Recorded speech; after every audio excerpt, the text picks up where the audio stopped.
Dr. Sharon Pelech is an assistant professor in the Faculty of Education at the University of Lethbridge. Her research in science education focuses on hermeneutics and eco-pedagogy.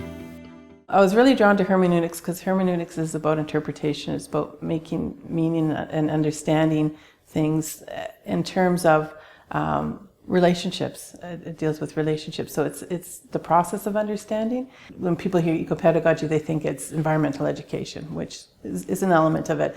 But it's more about the connections of curriculum back into the world. So it's trying to reconnect biology to history, to English, to mathematics, and bringing those threads of connections back.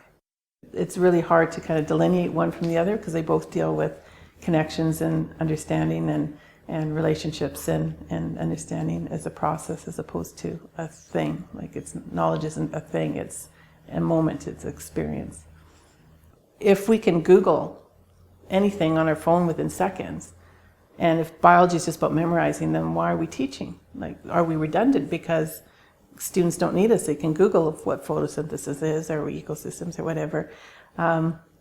And all teachers and students said, no, there's something more. And it goes back to that relationship piece. It was putting in context. It was where these made sense. It was the storytelling that teachers did. It was the relationships between the teachers and the students, and the relationships the students could see with the curriculum where it made sense, where they could make connections to their own lives. I try to bring in the passion of trying to get students engaged in science by doing science, by making connections to where it makes sense in the world.